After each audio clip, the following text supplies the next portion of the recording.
தமிழ், முத்தமிழ், பைந்தமிழ், செந்தமிழ் என்றெல்லாம் கொண்டாடப்படக்கூடிய தமிழுக்கு தண்டமிழ் என்னும் பெயரும் உண்டு. தண்டமிழ் என்பதனை தன்மை கூட்டல் தமிழ் என பிரிக்க வேண்டும். தன்மை என்பது குளிர்ச்சியை குறிக்கும். தன்மை கூட்டல் நீர் தண்ணீர்.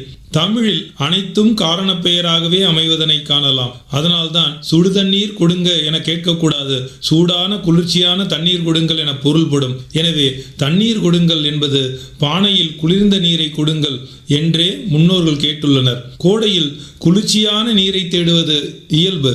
அது மட்டுமின்றி அருவிகளில் குளிப்பது உடலுக்கும் உள்ளத்துக்கும் நன்மை செய்யும். குற்றாலத்து அருவியில் குளிப்பதென்றால் அது இன்னும் அழகு. அதுபோலவே குற்றால தமிழில் குளிப்பதும் அழகு. காலையிலேயே குற்றால தமிழில் குளிப்போம், உள்ளம் குளிரும். மலையிலே நடந்து செல்லும் பொழுதே அங்குள்ள அருவிகள் இனிய ஓசையால் வரவேற்கும். நீர்த்தோரணங்கள் உடலை குளிர்விக்கும். விலங்குகள் பூமியையும் பறவைகள் வானத்தையும் அழகாக்கிக் கொண்டிருக்கும். இக்காட்சியை வானரங்கள் கனி கொடுத்து மந்தியோடு கொஞ்சும், மந்தி சிந்து கனிகளுக்கு வான்கவிகள் கெஞ்சும், காணவர்கள் விழியறிந்து வானவரை அழைப்பர், ககன சித்தர் வந்து வந்து காய சித்தி விளைப்பர், தேனருவி திரை எழும்பி வானின் வழி ஒழுகும், செங்கதிரோன் பரிக்காலும் தேர்காலும் வழுகும், கூணலிலம் பிறை முடித்த வேணி அலங்காரர், குற்றால திரிகூட மலையெங்கள் மலையே என தான் வாழும் இடத்தின் பெருமையை மிக அழகாக பெருமிதத்துடன் சொல்கிறாள் குறவஞ்சி. குற்றாலமலையின் பெருமையை பாடிய திரிகூட ராசப்ப கவிராயர் தமிழ் பிறந்த புதிய மலையின் சிறப்பையும் பாடுகிறார். குறவஞ்சியே, புதிய மலையின் பெருமையை அறிவாயா என கேட்டு, திங்கள் முடி சூடுமலை, தென்றல் விளை ஆடுமலை, தங்கு புயல் சூழுமலை, தமிழ் முனிவன் வாழுமலை, அங்கையர்க்கண் அம்மை திரு அருள் சிறந்து பொழிவதென பொங்கருவி தூங்குமலை, புதிய மலை என் மலையே என பாடியுள்ளார். இந்த புதிய மலையோ நிலவையே மலராக சூடியிருக்கிறது.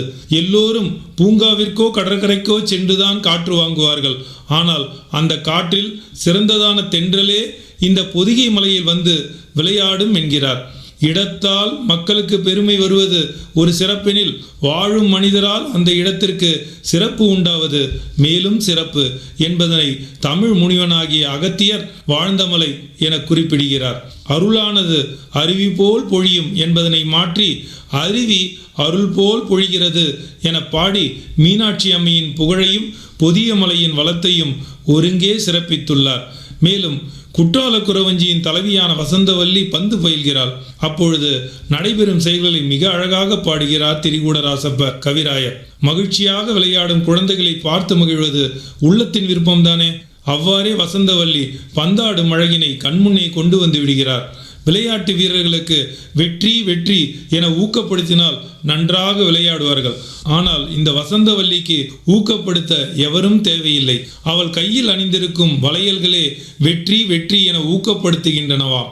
அவ்வாறு காலில் அணிந்துள்ள சிலம்பம் தண்டையும் வளையல்களோடு சேர்ந்து அவளுடைய ஆட்டத்தை அழகு செய்கின்றனவாம். பாடலை பாடுவோமா? செங்கையில் வண்டு கலின்களின் என்று செயம் செய்யும் என்றாட, இடை சங்கதம் என்று சிலம்பு புலம்பொடு தண்டை கலந்தாட, இரு கொங்கை கொடும்பகை வென்றனம் என்று குழைந்து குழைந்தாட, மலர் பைங்கொடி நங்கை வசந்த சௌந்தரி பந்து பயின்றனலே என்னும் அடிகள் எடுத்து காட்டுகின்றன.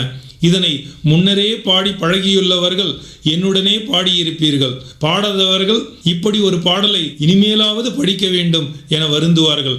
அத்தனை அழகானது இந்த குற்றால தமிழ். இதுவரை எனைத்தானும் நல்லவை கேட்க இதில் குற்றால தமிழில் குளிப்போம் கருத்துக்களை வழங்கினார் பேராசிரியர் முனைவர் ME கிருஷ்ணகுமார் அவர்கள். படைப்பு புதுச்சேரி வானொலி நிலையம்.